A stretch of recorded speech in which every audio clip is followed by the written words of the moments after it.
రెండేళ్ళు సార్ గతంలో అమరావతి క్యాపిటల్ను కూడా మనం చెప్పుకోలేని పరిస్థితి. మీ క్యాపిటల్ ఏంటి అంటే మూడు రాజధానులు. ఈ రోజున అమరావతి శాశ్వత రాజధాని అని చెప్తున్నారు. అక్కడ నిర్మాణాలు జరుగుతున్నాయి. ఒక ఐటీ పరిశ్రమలు తీసుకొస్తా ఉన్నారు. క్వాంటమ్ కంప్యూటింగ్ అంటున్నారు. ఇన్ని జరుగుతున్నా కూడా జగన్మోహన్ రెడ్డి గారు అసలు అమరావతి కాదు, అమరావతిలో నీళ్లు ఉంటాయి అది ఇది అని ఆయన మాట్లాడే విధానం. అమరావతి అనేది సెంటర్ అండి, అన్ని ఏరియాలకే సెంటరు. దాన్ని కాదనుకునే వాళ్ళు ఎవరూ లేరు.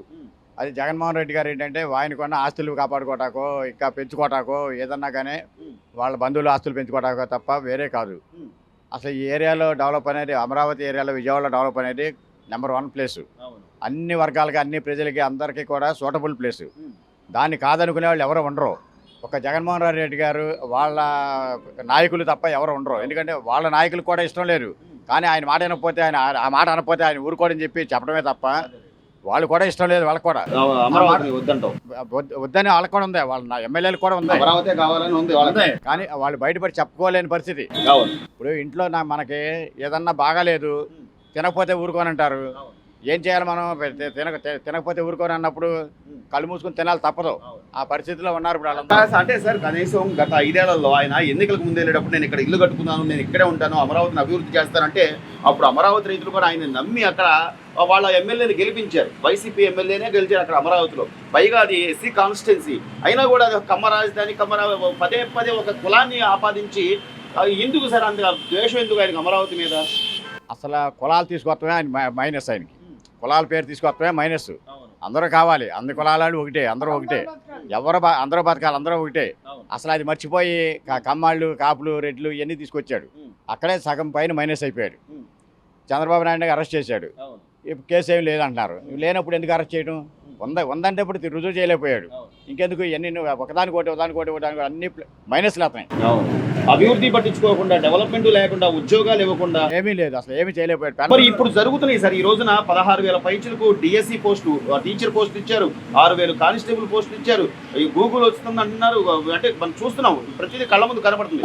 అయినా కూడా ఈ ప్రభుత్వం బాగోలేదని చెప్పి విమర్శించే వాళ్ళకి ఏం చెప్తారు? వాళ్ళకి అవన్నీ కనపట్లేదండి. ఎందుకంటే ఇప్పుడు మనం వెళ్ళే దారి మంచిదే కానప్పుడు, మన నడిచే దారి మంచిదే, వాళ్ళు నడిచేది మంచిదే అంటారు అంతే. కానీ ముళ్ళున్నా మంచిదే అంటారు, మూర్ఖంగా అంటారు. అంతమించి ఒరిజినల్గా కూడా అది చెప్పుకోలేని పరిస్థితి. వాళ్ళు కూడా ఎవరికి చెప్పుకోలేదు. ఇంకా నమ్ముతారా జగన్మోహన్ రెడ్డి గారు? ఇంకా నమ్మే అవకాశం ఉందా? నమ్మే అవకాశం లేదండి. ఎందుకంటే వాళ్ళు తెలుసుకోలేకపోతున్నారు. అది మళ్ళీ పాదయాత్ర చేస్తా, మళ్ళీ వస్తా. పాదయాత్రలు కాదు, తలకిందులు తపస్సు చేసినా రాడు రాడు రాడు రాడు. ఇది రాసి పెట్టుకోమండి, రెవెన్యూ స్టాంప్ తలకాయ తెచ్చుకుని నేను రాసిస్తా, రాడు రాడు అనేది. సరే పోనీ జగన్మోహన్ రెడ్డి గారికి అంటే తెలియదు అనుకోవచ్చు. ఈ రోజు అంబటి రాంబాబు గారో లేదా బొత్స సత్యనారాయణ, రోజానో వీళ్ళు వచ్చి పదే పదే విమర్శిస్తున్నారు. వాళ్ళకి అసలు తెలియదండి. వాళ్ళకి ఎందుకంటే వాళ్ళకి రాజకీయం తెలిసి ఉంటే వాళ్ళు పోలవరం ప్రాజెక్టు అసలు పూర్తవుతుందా, ఇది ఎట్లా పూర్తవుతుంది ఏంటి అన్నాడు. ఆయనకేం తెలుసు అని అన్నాడు అన్నమాట. దానికి మినిస్టర్ ఆయన, ఏది నీటిపారుదల మినిస్టర్గా ఉండి పోలవరం ఎప్పుడు పూర్తవుతుందో తెలియదు, ఎలా పూర్తవుతుందో తెలియదు, ఎట్లా చేస్తారో తెలియదు, అసలు ఏంటో తెలియదు అన్నాడు. ఇంకా ఆయన గురించి అసలు ఆలోచన ఉంది. అంబటి రాంబాబు ఒక ఇదే నాయకుడా? ఆయన అనుకుంటాడు నాయకుడు అని, జనాలకు నాయకుడు కాదైనా. అది మొత్తం మీద అయితే ఒక వైసీపీకి మళ్ళీ అవకాశం ఇచ్చే ఛాన్స్ అయితే లేదు, 100% లేదు జనాల్లో. కానీ వాళ్ళ నాయకులు వాళ్ళ వరకే ఉంది, అంతవరకే వాళ్ళు అనుకుంటారు, వాళ్ళ వరకు అనుకుంటారు. చివరిగా ఈ రోజున బ్యానర్ల మీద రప్పా నరుకుతాం, మేము వచ్చాక మీ అంతు తేలుస్తాం, ఇలా బెదిరింపు ధోరణి అనేది ఎంతవరకు న్యాయం? అసలు ఎందుకండి ఒకళ్ళొకరు నరుకోవాలని పనే ఉందండి? వాళ్ళు చేతకాని మాటలు తప్ప, వాళ్ళు చేసేవాడు ఎవరు చెప్పడం, చేతకాక మాట్లాడే మాటలు తప్ప అవి జరిగే పనులు కూడా కాదు. ఎందుకంటే నోటి దూర్చు మాటలు అయ్యి, దానివల్ల ఇబ్బంది పడుతున్నారు. వాళ్ళే ఇబ్బంది పడుతున్నారు. ఎవరో వెనకాల అనిపించే వాళ్ళు అంటున్నారు, అనేవాళ్ళు ఇబ్బంది పడుతున్నారు. రోడ్డు మీద అన్నాడు, రోడ్డు మీద పోలీస్ స్టేషన్ చుట్టూ తిరుగుతున్నాడు. నాయకులు బాగానే ఉన్నారు. ఒక నాయకుడిని తీసుకెళ్ళి అరెస్ట్ చేసి గొడవపడ్డారా? కింద కార్యకర్తలు అందరినీ రెచ్చగొట్టి వాళ్ళందరూ స్టేషన్లో పెట్టి వాళ్ళందరినీ స్టేషన్ చుట్టూ తిప్పి వాళ్ళందరినీ ఇబ్బంది పెడతారు తప్ప నాయకులు ఎవరిని అరెస్ట్ అయ్యారా? నాయకులు అరెస్ట్ చేస్తున్నారా? వాళ్ళు చేపిస్తున్నారు. దానికి వాళ్ళకి అర్థం చేసుకోలేకపోతున్నారు, కిందాలు తెలుసుకోలేకపోతున్నారు అంతే. దాదాపుగా ఈ 2 సంవత్సరాలుగా కూటమి ప్రభుత్వం అధికారంలోకి వచ్చిన తర్వాత రోడ్లు వేస్తున్నారు, మౌలిక వస్తువులు చూస్తున్నారు, పరిశ్రమలు అంటున్నారు, ఉద్యోగాలు. మొన్న మెగా డిఎస్సి 16,000 పైచిలకు పోస్టులు కానీ, కానిస్టేబుల్ 6,000 పోస్టులు కానీ, ఇంకా గూగుల్ అంటున్నారు. ఇవన్నీ చూస్తుంటే కొంచెమైనా మార్పు తెలుస్తుందా ఈ ప్రభుత్వం వచ్చిన తర్వాత? ఈ ప్రభుత్వం వచ్చిన అభివృద్ధి కనపడుతుందండి. సంక్షేమాలు కూడా బాగానే చేస్తున్నారు. ఇంకంతకంటే ఎవరు చేయలేరు నాకు అనిపిస్తుంది. మరి అసలు ఏమీ లేదు, అంత అరాచకంగా ఉంది అంటాడు జగన్మోహన్ రెడ్డి. వాళ్ళు అట్టానంటారండి, వాళ్ళు అట్టానంటారు. ఉన్నది లేనిది ఉన్నట్టు చెప్తారు వాళ్ళు. కానీ అంటే ప్రజలు కూడా నమ్మాలి కదా, ఇంకా వాళ్ళ మాటలు నమ్మే ఇంకా 3 సంవత్సరాలు ఉందిగా, చూస్తారు కదా మీరే. ఈ 2 సంవత్సరాలకి అయ్యింది, ఇంకా 3 సంవత్సరాలు ఉందిగా. అప్పటిదాకా ఆగట్లేదు కదా, రప్ప నరుగుతాం, అసలు మేము వచ్చామంటే ఒక్కొక్కరి సంగతి తీరుస్తాం, బట్టలు నిలబెడతాం, ఇది కదా. ఇలా అంటే వాళ్ళకే దెబ్బండి, ఇట్లా మాట్లాడితే వాళ్ళకే నష్టం. మాక్సిమం ట్రై చేస్తాం చంద్రబాబు నాయుడు స్టేట్ని డెవలప్ చేయడం. 75 ఏళ్ల వయసులో ఆ మాత్రం చేయటం అంటే చాలా గొప్ప.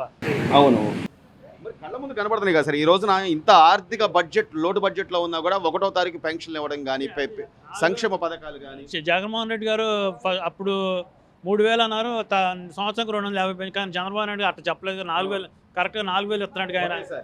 అంతకంటే ఎవరు చేయలేరండి, మ్యాక్సిమం చేస్తున్నాడు ఆయన. మరి ఎందుకు సార్ ఈ బాధ ఏంటి? ఆయన అదే అమరావతి డెవలప్, అసలు అమరావతి నీళ్ళు అంటాడు, అమరావతి మీద పదే జగన్మోహన్ రెడ్డి గారు జాతీయ స్థాయిలో ఆయన విరుచుకుపడ్డాన్ని ఎలా చూడాలి?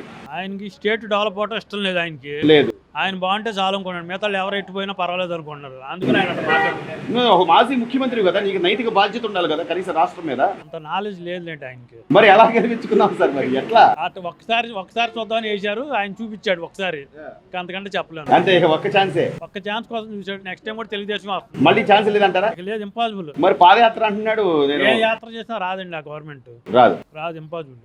ఇప్పుడు గవర్నమెంట్ అయితే బాగానే ఉందా సార్? నాకైతే నచ్చింది, బాగుంది. దాదాపుగా అంటే జగన్మోహన్ రెడ్డి గారు ఎప్పుడు బయటకు వచ్చి ఏ ప్రెస్ మీట్ పెట్టినా కూడా రాష్ట్రానికి వచ్చే పెట్టుబడులు, లేకపోతే రాష్ట్రానికి ఒక గుర్తింపు అనేది రాకూడదు అనే ఉద్దేశంతో ఆయన మాట్లాడుతున్నట్టు ఉంది. కానీ ఈ రోజున అమరావతి రాజధాని, శాశ్వత రాజధాని అని చంద్రబాబు గారు, సీఎం గారు చెప్తున్నారు. దానికి ఒక చట్టబద్ధత కల్పిస్తామని ఇంతగా చెప్తున్నా, లేదు అక్కడ ఇంకా నీళ్లు, అది మొత్తం అంత నీళమయం, అది ఒక భూగర్భ జలాలతో కూడుకున్న రాష్ట్రం అని చెప్పి ఆయన ఏం చేద్దామని ఆ రాష్ట్రాన్ని అసలు ఆయన అంటే అక్కడ గెలిపించి, జగన్మోహన్ రెడ్డి గారిని గెలిపించారు కూడా అమరావతి ప్రజలు కూడా. ఇక్కడ నేను ఉన్నాను, ఇల్లు కట్టుకున్నాను అంటే భూములు ఇవ్వడం వాళ్ళ పాపం, వాళ్ళది ఏంటి, ఎందుకు అంత ఖర్చుగా వాళ్ళ మీద? అట్లా రాష్ట్రం బాగుపడతాం అనేది ఆయనకి ఇష్టం లేదండి.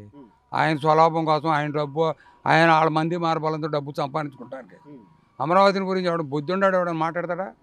వాళ్ళు సెంట్రల్ గవర్నమెంట్ పార్లమెంట్లో కూడా పెడుతుంది బిల్లు, అమరావతి రాజధాని. దానికి కూడా నీళ్ళు మరి ఇల్లు ఎందుకు కట్టాడు ఆయన? అది అమరావతిలో వస్తుంది కదా ఆయన తాడేపల్లి కూడా. మరి అది ఎందుకు కట్టాడు? మునిగిపోతుందని కట్టాడా, లేదా మునిగితే డబ్బులు వస్తాయి గవర్నమెంట్ ఇస్తుందని కట్టాడా? అంతే కదండి, పద్ధతి ఉండాలి మాట్లాడటానికి, సంస్కారం లేని మాటలు అవన్నీ. ఆయన గెలిచేది లేదు, చచ్చేది లేదు, ఇక రావడం అనేది చరిత్రలో లేదు, చరిత్ర లేదు ఇక. మరి అలాంటప్పుడు మళ్ళీ నేను వస్తాను, ఒక్కొక్కటి సంగతి తెలుస్తాను, బట్టలు ఒప్పదిస్తాను, మరి ఈ వార్నింగ్లు ఎందుకండి? సుబ్బిశెట్టి చెప్పాడే, మా ఇంటికి వెనపకాడు మమ్మల్ని ఏం చేయలేరని. అదే టైప్, వీడు గెలిచేది లేదు, చచ్చేది లేదు. అట్లా చెప్పకపోతే ఈ మినిమం 4 మంది కార్యకర్తలు కూడా ఉండరని మళ్ళీ వస్తాం చెప్పడం అనేది ఒట్టి బోగస్ అంతే. అతను రావడం అనేది చరిత్ర లేదు. దానికి తోడు ఈ రోజు యువతను కూడా రెచ్చగొట్టే పరిస్థితి. అంటే సరే పుట్టినరోజు కేకులు కట్ చేసుకుంటాం, బట్టలు పంచుతాం, లేకపోతే అన్నదానం చేస్తాం, ఇది వేరు. పొట్టేళ్ళు నరికి ఆ రక్తాన్ని జిమ్మిన వాళ్ళని ఈ రోజున పోలీసులు శిక్షిస్తే వాళ్ళని ఇంటికి పిలిచి పరామర్శిస్తాడు. అసలు అంటే వాళ్ళని ఏం చేద్దామని? ఇది చిన్న విషయం అండి. ఇప్పుడు ఇంకా మీ లెక్కలో మా లెక్కలో అతను చేసింది ఇప్పుడు చిన్న విషయమే. గొర్రెపోతులనే వెయిట్ చేశాడు, అవసరం మడుతున్నారు కూడా రక్తం చింపిస్తారు. ఆ సంస్కృతి వాళ్ళది. ఎవడన్నా ఓడిపోయినప్పుడు ప్రతిపక్షంలో ఉన్నప్పుడు నెక్స్ట్ ఈసారి మేము అది చేస్తాం అని చెప్పి ఓటర్ల దగ్గర సానుభూతి తీసుకుంటారు. వీళ్ళు వచ్చే నరికేస్తాం, పొడి చేస్తామండి, ఇంకెవడొస్తాడండి?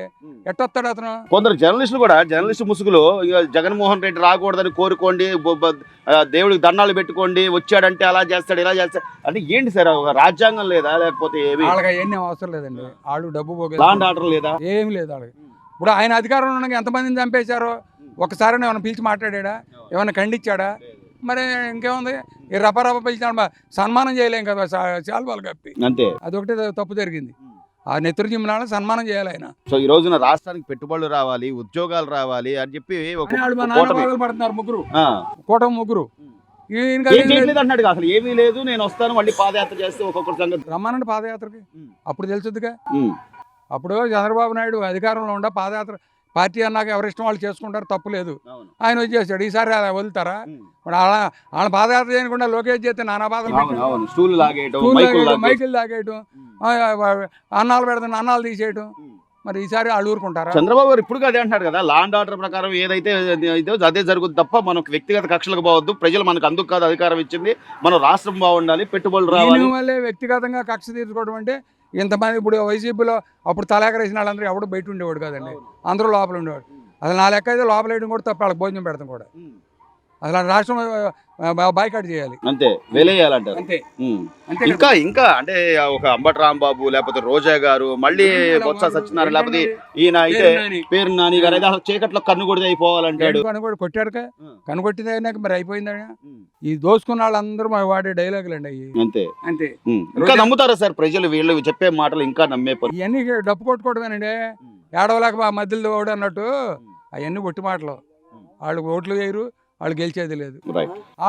రాష్ట్రం వద్దు, గవర్నమెంట్ వద్దు, వాళ్ళ నియోజకవర్గాలు వాళ్ళకి వెళ్ళమండి. రేపు రాంబాబు రోజా పేరు నాని వాళ్ళని వాళ్ళ కాన్స్టిట్యున్సీలో వాళ్ళకి వెళ్ళమండి చూద్దాం. ఇప్పటికే లేదు కోడి పందాలు ఈ ఫోటోలు కూడా బయటకు వస్తున్నాయి కొన్ని. పెట్టుకోమనండి, ఇది పబ్లిక్ అండి, సాంప్రదాయ పండగ. ఆడేవాడు వద్దంటానికి వాళ్ళు ఉండగా వేయించుకోలేదా? క్యాష్లో పెట్టించాడు మరి కొడాలి నానితో, అప్పుడు అది అది అది కాదా? అవన్నీ వేస్ట్ అండి. వాళ్ళు ఎన్ని ఫోటోలు పెట్టినా అడుగు లేదు, అయిపోయింది వాళ్ళ సీన్. రైట్. ఇక ప్రజలు మళ్ళీ ఓటు వేయడం అనేది జరగదు. జగన్మోహన్ రెడ్డి ఇన్నేళ్లుగా బయట ఉంటున్నాడు అనేదా మీరు అంటుంది, లేకపోతే ఏంటి? చిన్న చితకని తీసుకెళ్లి గబ్బికలు లోపలేస్తున్నారు, కేసు అవును. ఫైల్ అయిందని. అవును. పెద్దవాళ్ళని ఎందుకే వీళ్ళు అది. పెద్దోళ్ళు వాళ్ళు చేసింది కూడా మనం నిరూపించాలి కదా బాబాయ్. మూడేళ్ళకి జడ్జిని మారుతుంటే నిరూపించే జడ్జి ఎవడు? అవును అవును వాస్తవం. నువ్వు అంది సొంత బాబాయ్ హత్య కేసు అది ఇంతవరకు తేలా, ఆయన మీద ఉన్న ఈడీ కేసులు నిరూపించేది ఎవళ్ళు? ఫైనల్ వస్తుంది, జడ్జి మారుతున్నాడు, వచ్చినాడు మళ్ళీ కొత్తగా మొదలెడుతున్నాడు. ఎన్ని సంవత్సరాలు మనిషి బెయిల్ మీద ఎన్ని సంవత్సరాలు ఉంటాడండి? నిజమేనండి, మీరు అన్న మాట వాస్తవమే. మరి ఈ చట్టంలో ఉన్న ఈ లుసుగులన్నీ వాడుకునే వాళ్ళకి కేంద్రంలో బలం ఉంది ఆయనకి, ఆ బలంతో నెట్టుకొస్తున్నాడు అంతే. కానీ కనీసం మనం ఏం చేసాము, ఎందుకు 151 నుంచి 11కు ఎందుకు వచ్చాము, ఈ ఆలోచన ఏమి ఆయనకి జగన్మోహన్ రెడ్డి గారికి లేదా బాబాయ్? రాదా? డబ్బు ఉన్నంతసేపు ఏ ఆలోచన రావదు, అంతే. డబ్బే మాట్లాడిస్తుంది. డబ్బు జేబు నిండా ఉంటే ఎవరినైనా ధిక్కరించి మాట్లాడతాము. మీరు అన్నట్టుగా ఈ రెవెన్యూ సంబంధించిన పుస్తకాల్లో ఆ అడ్రస్లు తప్పు కానీ లేదా ఫోన్ నెంబర్ తప్పు ఏంటి అసలు? దీని అనుమానం ఏముంది అసలు? మెయిన్ ఫోన్ నెంబర్ తప్పు, ఒకడికి ఫోటో పడుతుంది. ఇక సర్వే నెంబర్ నుండి చెక్ చేయాలి, ఎవడికాడికి చూసుకోవాల్సిందే. ఇవన్నీ ఈ మటుకు మెయిన్ తప్పులు. మరి పోయినసారి గ్రామ స్థాయిలో సహా రెవెన్యూ సదస్సులను పెట్టారు, ప్రతి ఒక్కళ్ళకి కూడా వాళ్ళ సరిహద్దులు కొలిచి వాళ్ళని చెప్పి సర్వేయర్లు మొత్తం అంతా మన దగ్గరికి వచ్చి అన్ని జగనన్న బొమ్మలు వేసుకోవడానికి తప్పితే ఎందుకు పనికిరాలా? జగనన్న బొమ్మలు రాళ్ళు వేసుకున్నారే, ఆ రాళ్ళు పాతుకోవడానికే చేసినాయి, వేరే ఏమి లేదు. గత ప్రభుత్వంలో అయితే అసలు ఏమి పట్టించుకోవాలి, అసలు అడిగినాడు లేడు, అడగటానికి దమ్ము లేదు యువతరాడికి. ఇప్పుడు కొద్దిగా అడుగుతున్నారు, అప్పుడు అడిగే దమ్ము కూడా లేకపోయింది. అప్పుడు కనీసం ఆ సర్వే సంబంధించి కానీ ఎవడు ఏదైతే ల్యాండ్ టైటిలింగ్ యాక్ట్ తీసుకొచ్చారో అక్కడ దరిద్రం అక్కడి నుంచే వాళ్ళు ఇష్టం వచ్చిన వాళ్ళకి చేసేద్దాం చూశాడు, అది ఆగింది. ఇప్పుడు తేడా ఇప్పుడు ప్రభుత్వం మారిన తర్వాత అయినా సీఎం గారు చాలా స్పష్టంగా చెబుతున్నాడు. ఎన్నిసార్లు సీఎం ఒక్కడ ఏం చేస్తాడు? ఇక్కడ ఆఫీసులు చేయాలి, ఎంఆర్ఓ ఆఫీస్ కానీ చేయాలా, విఏఓ దగ్గర నుంచి రావాలా, విఏఓ చేయాలా, సర్వేయర్ చేయాలా, ఎంఆర్ఓ చేయాలా, వీళ్ళు చేస్తే ఆర్డీఓ చేస్తాడు. వీళ్ళందరూ జీతాలు తీసుకుంటున్నారు ప్రజాధనంతోనే, ఎందుకు సార్ వాళ్ళ పని వాళ్ళు చేయడానికి? ఇందాక ఆయన అంతా కరెక్ట్, పనిష్మెంట్ ఉంటే చేస్తారు, అది లేక తేడా ఇది. పనిష్మెంట్ లేక అంతే. ఎవడో తప్పు చేసిన ఆయన కనుక ముందు ఆయన తీసేయాలా, సస్పెన్షన్ కాదు, తీసేస్తే భయం. సో దీని వల్ల ఏంటి సార్ వస్తున్న ఇబ్బందులు ఏంటి? ప్రభుత్వానికి చెడ్డ పేరు, అంతకన్నా ఏముండదు. ప్రభుత్వానికి చెడ్డ పేరు చేయలేదు, ప్రజలకు ఇబ్బందులు తప్పదు. ఇది ఆడ ఆస్తి కోసం రోజు తిరగాల్సిందే. అసలు ఈ స్థలం నాదా లేదా చెడ్డ పేరు చేస్తున్నారు అనుకుంటున్నాం మేము. అంతే అంతే, కావాలని చేస్తున్నది అంతే అనుకుంటున్నాం మేము. బాబు దాదాపు 2 ఏళ్ళు అవుతుంది ఈ కూటమి ప్రభుత్వం అధికారంలోకి వచ్చి. ఎలా ఉంది? గతంతో పోలిస్తే మార్పు ఉందా లేకపోతే ఎట్లా ఉంది నీ అభిప్రాయం? మార్పు ఉంది. ఏంటి, ఏం మార్పు గమనించావు? పెన్షన్ ఇచ్చే కాడ, ఏ బాబాయ్ పెన్షన్ ఇచ్చే కాడ రోడ్లు ఇవన్నీ బాగానే ఉన్నాయి, బాగానే ఉంది, శుభ్రంగా జరుగుతుంది, రైతులకు కూడా బాగా చూస్తున్నాడు, అన్ని బాగానే ఉన్నాయి. మరి అసలు ఏమి చేయట్లేదు, అరాచకంగా ఉంది అంటున్నాడు జగన్మోహన్ రెడ్డి. అరాచకంగా గిట్నాలకి అవ్వచ్చు, అరాచకంగా ఉందని మాత్రం బాగానే ఉంది. మీకైతే బాగానే ఉంది? బాగానే ఉంది. పెన్షన్ టైం కి వేస్తున్నారు బాబాయ్? బాగా టైం అప్పటికప్పుడు ముందే, ఒక రోజు ముందే. ఎట్లా ఉపయోగపడుతుంది మీకు ఆ పెన్షన్? ఎలా ఉపయోగపడుతుంది? మాకు ముసలాళ్ళకి బాగా ఉపయోగపడుతుంది. బాగా ఉపయోగపడుతుంది. కనీసం ఆయన హయాంలో రోడ్లు వేయకపోగా రాష్ట్రం చాలా మంది ఇబ్బంది పడ్డారు. చాలా ఎవడ ఆస్తి మీద ఆడికి భయం వేసింది, అట్ట చేస్తాడు ఇట్ట చేస్తాడని బొమ్మలు వేసి అనాసగా పెట్టాడు. వైజాగ్లో కావాల్సిన డబ్బులు పెట్టాడు. అవును, ఋషికొండ మీద ఇల్లు గాని 500 కోట్లు పెట్టి ఆ ఇల్లు అవసరమా బాబాయ్? అది దేనికి పనికి వస్తుంది? దేనికి చెప్పండి? కనీసం ఇట్లాంటి చేసే మనం, అందుకనే ప్రజలు ఒప్పుకోలేదు మనల్ని. పని చేస్తే ఉపయోగపడాలి కదా. అది పెట్టాడు, ఏమన్నా దేనికన్నా ఉపయోగం. నేను చూస్తాను అంత చూస్తాను, ఎవరికి వాళ్ళు అంత చూస్తారు. చేసిన పనులు మనకి మంచి అనుకుంటే సరిపోతా, ప్రజలకు కూడా ఉపయోగపడాలిగా. అవును. ఇప్పుడు ప్రజల్ని నువ్వు వద్దనుకునే కదా 11 సీట్లు ఇచ్చే కనీసం ఆలోచన ఏమైనా ఉందంటావు అసలు ఆయనకి? అది ఆ ఆలోచన ఉంటే ఇందాక ఎందుకు వస్తాడు? ఆ, వచ్చే ఎలక్షన్కి అవి కూడా ఉండవు. ఆ. జనాలకైతే ఈ ప్రభుత్వం, కూటమి ప్రభుత్వం బాగానే ఉంది. చంద్రబాబు గారు సూటబుల్ బాగుంది అంటున్నావు. Please subscribe to Leo News for more videos.